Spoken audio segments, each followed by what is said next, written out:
October the 15th. We're at 2 weeks now into Occupy Los Angeles. I'm here right now with the director, producer of the Zeitgeist films, and Mr. Peter Joseph himself. Peter, how you doing? Very well. How you doing? Very, very well. There's a lot of positive energy out here. People coming out here for different reasons. They all have their different motivations.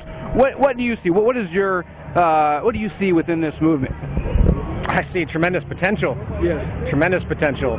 We have a failing economic system. We have grave disimbalances across the world, not just for America, obviously. This isn't a centric movement to America. It's become global, which is probably the first of its kind, based on what I can tell.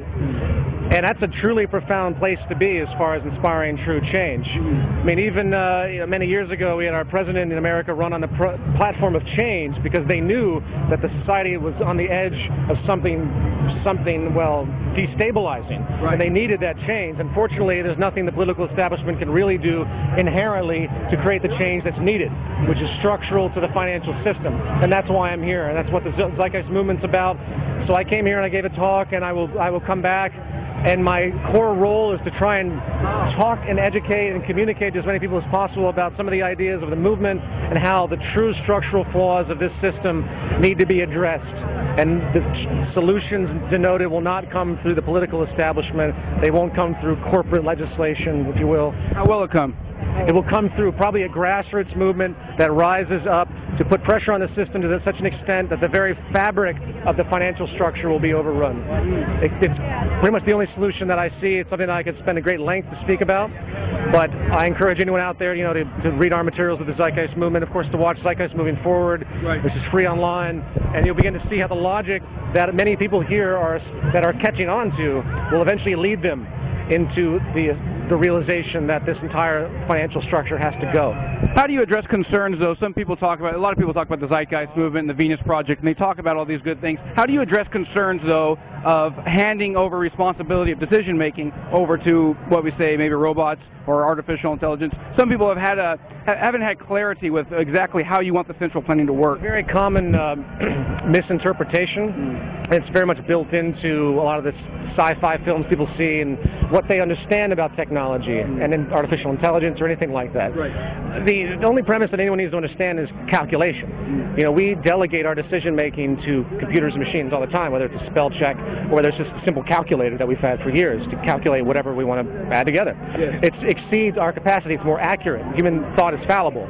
So the fact that we've achieved such a tremendous state of information technology, if you study people like Ray Kurzweil, for example, we see that it's irresponsible for us not to start using this technological medium for the allocation of resources, for the management of society, because what is society's management? It's really a technological operation. Right. It's not a political notion or a financial notion to know how to delegate resources to meet the needs of the human population.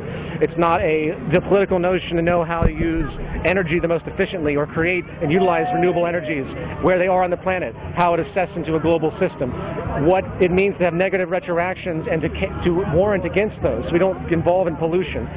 The entire society is technical.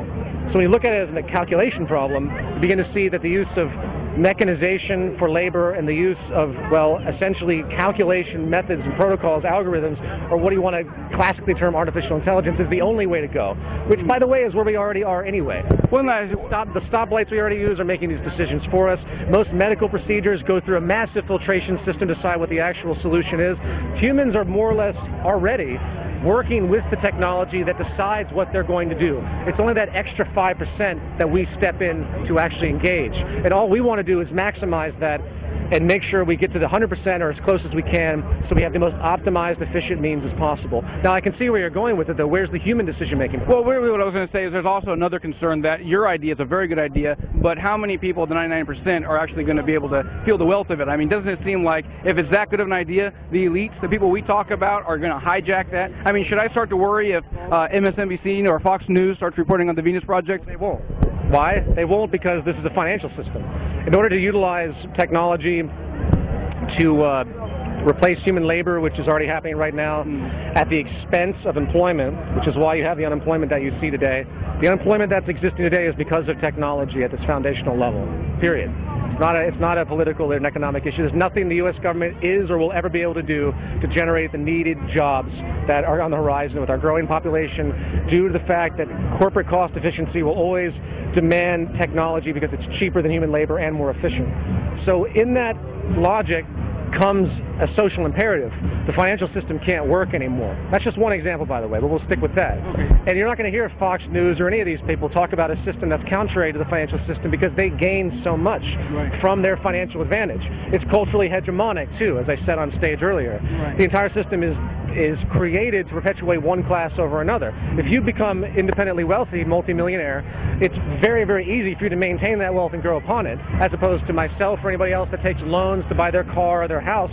They are in debt through credit, and they are going to be inhibited by that debt and the interest charge, constantly perpetuating their lower echelon movement, while it's just always stratified. So the fact that you have 1% owning 40% of the planet's wealth isn't some anomaly. It's exactly expected. It's going to grow. That's just what the system is. Yeah, but the central part of that system you're talking about is the fractional reserve banking system.